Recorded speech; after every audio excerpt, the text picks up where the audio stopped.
વિદ્યાર્થી મિત્રો સ્વાગત છે એક્ઝામ ટુડે પર 24 જાન્યુઆરી 2024ના રિલેટિવ કરંટ અફેર્સની ડિસ્કશન આ વિડીયોમાં આપણે કરવાના છે. તો છેલ્લે સુધી વિડીયો સાથે બની રહેજો. કરંટ અફેર્સ ઇમ્પોર્ટન્ટ ટોપિક છે, દરેક એક્ઝામમાં પ્રશ્ન પૂછવામાં આવે છે. મિત્રો ટોપિક પર આવીએ. 24 જાન્યુઆરી 2024 ક્વેશ્ચન નંબર 1 છે. હાલમાં પરાક્રમ દિવસ ક્યારે મનાવવામાં આવ્યો? તો ફ્રેન્ડ વાત થઈ છે અહીંયા પરાક્રમ દિવસની. પરાક્રમ દિવસ દર વર્ષે મનાવવામાં આવે છે 23 જાન્યુઆરીના રોજ. શા માટે મનાવવામાં આવે? તો મિત્રો સુભાષચંદ્ર બોઝ નેતાજી સુભાષચંદ્ર બોઝની જન્મ જયંતિ હોય છે. ક્યારે હોય છે? 23 જાન્યુઆરીના રોજે. બરાબર. આ વર્ષે સુભાષચંદ્ર બોઝની 127મી જન્મ જયંતિ મનાવવામાં આવી. કેટલી? 127મી જન્મ જયંતિ. નેતાજી સુભાષચંદ્ર બોઝનો જન્મ 23 જાન્યુઆરી 1897ના રોજ કટકમાં થયો હતો. મિત્રો પરાક્રમ દિવસ મનાવવાની શરૂઆત વર્ષ 2021માં થઈ હતી. આટલી વાત તમારે યાદ રાખવાની છે. હવે મિત્રો વાત થઈ છે ઇમ્પોર્ટન્ટ ડેસની. તો હાલમાં 20 જાન્યુઆરીએ પેંગ્વિન જાગૃતતા દિવસ, 19 જાન્યુઆરીએ કોક બોરોક દિવસ, 16 જાન્યુઆરીએ રાષ્ટ્રીય સ્ટાર્ટઅપ દિવસ, 15 જાન્યુઆરીએ ભારતીય સેના દિવસ, 12 જાન્યુઆરીએ રાષ્ટ્રીય યુવા દિવસ અને 11 જાન્યુઆરીએ રાષ્ટ્રીય માનવ તસ્કરી જાગૃતતા દિવસ મનાવાયો. તમામ દિવસ ઇમ્પોર્ટન્ટ છે, યાદ રાખો. નિશાલમાં સંયુક્ત રાષ્ટ્ર મહાસભાના 78મા સત્રના અધ્યક્ષ ભારત ટૂર પર છે. એમનું નામ શું છે? તો મિત્રો સંયુક્ત રાષ્ટ્ર મહાસભાના 78મા સત્રના અધ્યક્ષ ભારતના ટૂર પર છે. એમનું નામ છે મિત્રો ડેનિસ ફ્રાન્સિસ. બરાબર. ડેનિસ ફ્રાન્સિસ એમનું નામ છે. તેઓ હાલમાં ભારતના ટૂરમાં છે. 78મા સત્રના અધ્યક્ષ છે. એટલે આ તમારા માટે વધારે ઇમ્પોર્ટન્ટ રહેશે, એક્ઝામમાં પૂછાઈ શકે. હાલમાં કચ્છના વિશ્વ પ્રસિદ્ધ સફેદ રણમાં લાઇટ એન્ડ સાઉન્ડ શોનું શુભારંભ કોણે કરાવ્યો? લાઇટ એન્ડ સાઉન્ડ શો, આનો શુભારંભ કોણે કરાવ્યું છે? તો ગુજરાતના મુખ્યમંત્રી ભૂપેન્દ્ર પટેલ દ્વારા આનું શુભારંભ કરવામાં આવ્યું છે. કોના દ્વારા? ગુજરાતના મુખ્યમંત્રી ભૂપેન્દ્ર પટેલ દ્વારા શુભારંભ કરવામાં આવ્યું. મિત્રો થીમ ખાસ યાદ રાખવાની: મારી ભૂમિ, કચ્છની ભૂમિ, રણની ભૂમિ, યુદ્ધની ભૂમિ. Very very important. હાલમાં 19મો NAM શિખર સંમેલન ક્યાં શરૂ થયું? તો 19મો NAM એટલે શું? તો મિત્રો ગુટ નિરપેક્ષ આંદોલન શિખર સંમેલન જે છે એ હાલમાં કંપાલા ખાતે શરૂ થયું છે. સ્ટારમાં કરજો, આ પણ ઇમ્પોર્ટન્ટ રહેશે. વિદ્યાર્થી મિત્રો ખાસ કરીને વન રક્ષક, Gujarat police constable, PSI, LRD, GPSC driver conductor માટે એક્ઝામ ટુડેનું લેટેસ્ટ એક વર્ષનું કરંટ અફેર, સાથે national games, commonwealth T20 world cup, FIFA world cup, Olympic, Paralympic, covid, IPL, GI tag, બલેના ભારત ગુજરાતના વર્તમાન પદાધિકારી, પુસ્તક લેખક, company CEO, brand ambassador, awards GK, sports GK, G20 summit, પર્યાવરણ કરંટ અફેર્સ જેવી 40થી વધારે કરંટ અફેર્સની PDF, 10,000થી વધારે પ્રશ્નો, પૂરા એક વર્ષનું લેટેસ્ટ કરંટ અફેર્સ. PDF માટે માત્ર 250 રૂપિયા. 9510411961 પર ગૂગલ પે, ફોનપે, પેટીએમ કંઈ પણ કરો, સ્ક્રીનશોટ મોકલી આપો. 2 મિનિટમાં PDF મળી જશે. ગઈ તમામ એક્ઝામમાં 100% કરંટ અફેર આપણું પૂછાયું છે. હાલમાં પેંડિયાલા લક્ષ્મી પ્રિયાને PM રાષ્ટ્રીય બાલ પુરસ્કારથી સન્માનિત કરાયા. તેઓ કયા નૃત્યથી સંબંધિત છે? તો પેંડિયાલા લક્ષ્મી પ્રિયા એમને PM રાષ્ટ્રીય બાલ પુરસ્કારથી સન્માનિત કરાયા. તેઓ કઈ રમતથી સંબંધિત છે? તો કુચીપુડી રમતથી સંબંધિત છે. સ્ટારમાં કરજો મિત્રો, આ પણ ઇમ્પોર્ટન્ટ રહેશે. કુચીપુડી રમતથી સંબંધિત છે. હાલમાં કોણે અસમ્સ બ્રેવ હાર્ટ લાંચિત બરફુકન પુસ્તકનું વિમોચન કર્યું? એક પુસ્તક આવ્યું છે મિત્રો, પુસ્તકનું નામ છે અસમ્સ બ્રેવ હાર્ટ લાંચિત બરફુકન. આ પુસ્તકનું હાલમાં વિમોચન કોણે કર્યું છે? અમિત શાહે. કોણે કર્યું છે? અમિત શાહ દ્વારા પુસ્તકનું વિમોચન કરવામાં આવ્યું. મિત્રો લેખક છે અરુણકુમાર દત્તા. અરુણકુમાર દત્તા આ પુસ્તકના લેખક છે. મિત્રો વાત થઈ છે, હવે પુસ્તકની વાત થઈ છે. બરાબર, અમિત શાહે કર્યું છે. તો પુસ્તકની વાત કરીએ તો હાલમાં ચિત્રા બેનર્જીની uncommon love the early life of Sudha and Narayan Murthy નામની પુસ્તક આવી. ભૂપેન્દ્ર યાદવે Modi energising a green future નામક પુસ્તકનું વિમોચન કર્યું. ટ્વિંકલ ખન્નાની પુસ્તક આવી છે વેલકમ ટુ પેરાડાઇઝ. રાકેશ પાઠકની પુસ્તક આવી છે સિંધિયા એન્ડ 1857. મનોજ સિન્હાએ warrior on wheelchair to Padmashri પુસ્તકનું વિમોચન કર્યું. હાલમાં રાઇજા ગુરજોતની જોડીએ એશિયા ઓલિમ્પિક શોર્ટગન ક્વોલિફાયરમાં કયો મેડલ જીત્યો?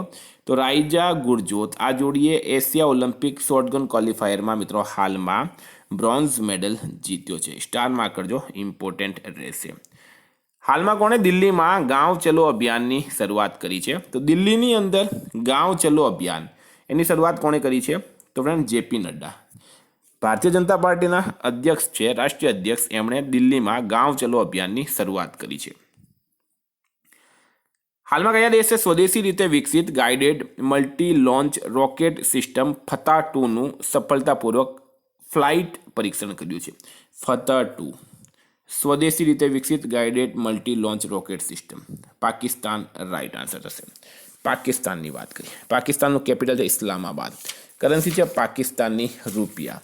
અનવર ઉલ હક પાકિસ્તાનના પીએમ છે અને પાકિસ્તાન અને ભારત વચ્ચે રેડ ક્લિપ રેખા આવેલી છે. હાલમાં ડેઝર્ટ ફેસ્ટિવલનું ક્યાં આયોજન કરાયું? તો મિત્રો ડેઝર્ટ ફેસ્ટિવલ રણ પ્રદેશમાં થાય. રણને ડેઝર્ટ કહેવામાં આવે છે અને ડેઝર્ટ ફેસ્ટિવલનું હાલમાં ક્યાં આયોજન કરવામાં આવ્યું છે? તો જેસલમેર ખાતે. બરાબર, જેસલમેર ખાતે હાલમાં ડેઝર્ટ ફેસ્ટિવલનું આયોજન કરાયું. મિત્રો વાત કરીએ ઊંટ મહોત્સવ, તો ઊંટ મહોત્સવનું આયોજન બિકાનેરમાં કરવામાં આવ્યું હતું. ડેઝર્ટ ફેસ્ટિવલનું આયોજન જેસલમેરમાં કરાયું છે. હાલમાં કયા દેશે સ્લીમ મિશન સાથે ચંદ્રમા પર ઐતિહાસિક સોફ્ટ લેન્ડિંગ કરી છે? તો સ્લીમ મિશન સાથે ચંદ્રમા પર ઐતિહાસિક સોફ્ટ લેન્ડિંગ કોણે કરી? જાપાન દેશ રાઈટ આન્સર થશે. સ્લીમની વાત કરીએ તો smart lander for investigative moon. Smart lander for investigative moon જે છે એ રાઈટ આન્સર થશે. બરાબર, જાપાનની મિત્રો વાત કરીએ. જાપાનનું કેપિટલ છે ફુમિયો કિશિદા. જાપાનની કરન્સી છે જાપાની યેન અને જાપાનના હાલમાં પીએમ છે ફુમિયો કિશિદા. જાપાનનું કેપિટલ છે મિત્રો ટોક્યો. હાલમાં જાપાને દરિયાની અંદર જ્વાળામુખી વિસ્ફોટ પછી નવો દ્વીપ શોધી કાઢ્યો છે. ઇસરો જાપાનની સ્પેસ એજન્સીની મદદથી નેક્સ્ટ ચંદ્રમા મિશન પૂરું કરશે. જાપાનના યાકોહામામાં ડાન્સિંગ પિકાચુ કાર્યક્રમનું હાલમાં આયોજન કરાયું છે. મિત્રો આટલું જાપાન વિશે યાદ રાખો. હાલમાં ચર્ચામાં રહેલ ગ્રીન રૂમ્સ કયા દેશથી સંબંધિત છે? તો મિત્રો વાત થઈ છે અહીંયા ગ્રીન રૂમ્સની અને કયા દેશથી સંબંધિત છે? તો રાઈટ આન્સર થશે આમાં યુક્રેનમાં.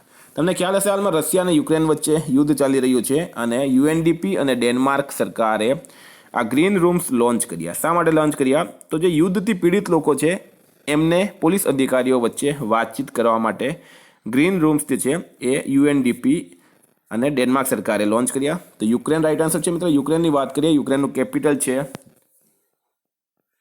યુક્રેનની કરન્સી છે મિત્રો એશિયામાં. કેન્દ્રીય મંત્રી મનસુખ માંડવિયાએ ક્યાં કેન્સર હોસ્પિટલની આધારશિલા મૂકી છે? તો કેન્દ્રીય મંત્રી છે મિત્રો મનસુખ માંડવિયા. ક્યાંના છે? આપણા ગુજરાતના છે, રાજ્યસભા સાંસદ છે, હાલમાં કેન્દ્રમાં આરોગ્ય મંત્રી છે. એમણે કેન્સર હોસ્પિટલની આધારશિલા ક્યાં મૂકી? તો રાજકોટ રાઈટ આન્સર થશે. રાજકોટ ખાતે. ગુજરાતનો પ્રશ્ન છે એટલે વધારે ઇમ્પોર્ટન્ટ રહેશે, સ્ટાર માર્ક કરી લેજો. હાલમાં ભારતીય મેરાથોન ધાવક માનસિંગે એશિયાઈ મેરાથોન ચેમ્પિયનશિપ 2024માં કયો મેડલ જીત્યો? તો મેરાથોન ધાવક એટલે કે રનર માનસિંગે એશિયાઈ મેરાથોન ચેમ્પિયનશિપ 2024માં કયો મેડલ જીત્યો છે? તો રાઈટ આન્સર છે મિત્રો ગોલ્ડ મેડલ જીત્યો છે. Gold medal. માનસિંગે 2 કલાક 14 મિનિટ 19 સેકન્ડમાં રેસ પૂરી કરી અને આનું આયોજન મિત્રો હોંગકોંગ ખાતે થયું હતું. પછી આપણે વાત કરી હતી યુક્રેન. યુક્રેનનું કેપિટલ છે કીવ. કરન્સી છે હર્વેનિયા અને વ્લાડિમીર ઝેલેન્સ્કી યુક્રેનના પ્રેસિડેન્ટ છે. હાલમાં ચર્ચામાં રહેલ અનોખી ભાષા માદિકા કયા રાજ્યની છે? તો એક ભાષા છે મિત્રો માદિકા અને કયા રાજ્યની છે? પ્રશ્ન એમ પૂછવામાં આવ્યો તો કેરળ રાઈટ આન્સર થશે. કેરળ રાજ્યની અનોખી ભાષા છે માદિકા. બરાબર. હવે ચર્ચામાં શા માટે છે? તો મિત્રો આ ભાષા વિલુપ્ત થઈ જવાની કગાર પર છે. આ ભાષા બોલનાર માત્ર 2 વ્યક્તિ જ હાલમાં દુનિયામાં બચ્યા. કેરળની અંદર એક જિલ્લો છે કુલ્લુર અને કુલ્લુર જિલ્લામાં કુકનમ નામની એક જગ્યા છે જ્યાં ચકલિયા સમુદાયના લોકો આ ભાષા બોલે છે. હવે દુઃખની વાત એ છે કે 2 જ લોકો આ ભાષા બોલવા માટે જીવિત રહ્યા. હવે મિત્રો વાત કરીએ કેરળની. કેરળનું કેપિટલ છે તિરુવનંતપુરમ. કેરળના સીએમ છે પિનરાઈ વિજયન અને કેરળનો રાજ્યપાલ છે આરિફ મોહમ્મદ ખાન. હાલમાં કેરળ સરકારે એક નવી ઈ ગવર્નન્સ પહેલ કે સ્માર્ટ લોન્ચ કરી. ભારતના સૌથી ફાસ્ટ સૌર ઇલેક્ટ્રિક નાવ બારાકુડા કેરળમાં લોન્ચ કરાઈ. કેરળમાં પારુમલ્લા પેરુનલ ઉત્સવ હાલમાં મનાવવામાં આવ્યો છે. અયોધ્યા રામ મંદિરની ડિઝાઇન કોણે તૈયાર કરી? તો અયોધ્યામાં મિત્રો રામ મંદિર હાલમાં બનીને તૈયાર થઈ ગયું. બરાબર. એની સ્થાપના પણ થઈ ગઈ છે પીએમ નરેન્દ્ર મોદી દ્વારા. પ્રશ્ન એ છે કે ડિઝાઇન કોણે તૈયાર કરી? તો ચંદ્રકાંત સોમપુરાએ આ ડિઝાઇન તૈયાર કરી હતી. ચંદ્રકાંત સોમપુરાએ મિત્રો ડિઝાઇન તૈયાર કરી. મૂર્તિ કોણે બનાવી છે? તો અરુણ યોગીરાજે મૂર્તિ બનાવી. અયોધ્યાના લઈને આપણે એક અલગથી વિડીયો બનાવ્યો છે, એ ખાસ તમારે જોઈ લેવો. 1 થી 2 માર્ક એમાંથી પૂછવામાં આવશે. એશિયામાં ભારત તાંબાના ખનન માટે કયા રાજ્યમાં ઉદ્યોગ પ્રતિનિધિ મોકલશે? તો તાંબાના ખનન માટે ભારત કયા રાજ્યમાં ઉદ્યોગ પ્રતિનિધિ મોકલશે? તો રાઈટ આન્સર છે મિત્રો જામ્બિયા. તો ફ્રેન્ડ આ હતા કરંટ અફેર્સના પ્રશ્નો. વાત કરીએ રિવિઝન 23/1/2024. ત્રિપુરા, મણિપુર અને મેઘાલય સ્થાપના દિવસ મનાવવામાં આવ્યો છે. ક્યારે? 21 જાન્યુઆરીએ. પ્રથમ એઆઈ શેર કયા રાજ્યમાં સ્થાપિત કરાશે? ઉત્તર પ્રદેશ. કઈ બેંકે નવીનતમ mobile banking app money to India launch કર્યું? આઈસીઆઈસીઆઈ.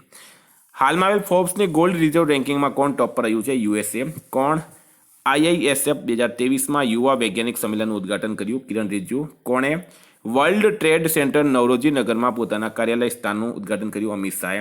કયા રાજ્યમાં જાહેર આરોગ્ય વિશે જાગૃતિ લાવવાના ઉદ્દેશ્ય સાસ અભિયાન શરૂ કરવામાં આવ્યું? તો મણિપુર. કેન્દ્રીય મંત્રી સર્વાનંદ સોનોવાલે ક્યાં આયુષ દીક્ષાની આધારશિલા મૂકી? તો ભુવનેશ્વર. હાલમાં કયા દેશના વિશ્વ ધરોહર સ્થળો પર સૌર ઉર્જા સ્ટેશનોનું ઉદ્ઘાટન કર્યું? તો મિશ્ર રાઇટ આન્સર છે. હાલમાં WEF એટલે કે વર્લ્ડ ઇકોનોમિક ફોરમ દાવોસ શિખર સંમેલનમાં કયા રાજ્યે 40,000 કરોડ રૂપિયાનો નિવેશ મેળવ્યો? તો તેલંગાના. હાલમાં હરિયાણાના સીએમ મનોહરલાલ ખટ્ટરે ક્યાં સાયન્સ સિટી વિકસિત કરવાની જાહેરાત કરી છે? ફરીદાબાદમાં. કેન્દ્રીય મંત્રી પ્રહલાદ જોશીએ ક્યાં ખનન મંત્રીઓનો સંમેલનનું ઉદ્ઘાટન કર્યું? તો ભોપાલ. ભારત સરકારે કયા દેશ સાથે પોતાના બોર્ડર પર ફેન્સિંગ કરવાની જાહેરાત કરી? તો મ્યાનમાર. કયા રાજ્યમાં ગોલે મેલેનું આયોજન કરાયું? તો જમ્મુ કાશ્મીરમાં. 61 વર્ષની ઉંમર ચોથી વખત ડકાર રેલીની ખિતાબ જીત્યો છે કાર્લોસ સેન્જે. હાલમાં પંજાબના કયા શહેરમાં મધર મિલ્ક બેંક સ્થાપિત કરાયું? મોહાલી ખાતે. ફ્રેન્ડ ગઈકાલે તમને પ્રશ્ન પૂછાયો હાલમાં પેપ્સિકો ઇન્ડિયાના નવા સીઈઓ કોણ બન્યા છે? તો જાગૃત કોટેચા રાઇટ આન્સર હતો. ફ્રેન્ડ આજનો પ્રશ્ન છે હાલમાં દુનિયાનો સૌથી ઊંચો રામ મંદિર કયા દેશમાં બનશે? એનો જવાબ તમારે કમેન્ટ બોક્સમાં જણાવવાનો. ફ્રેન્ડ વોટ્સએપ અને ટેલિગ્રામની લિંક ડિસ્ક્રિપ્શન બોક્સમાં આપેલી છે. પીડીએફ માટે 9510411961 પર કોન્ટેક્ટ કરો. Thank you. ફરી મળીશું આ વિડીયો સાથે. જય હિન્દ.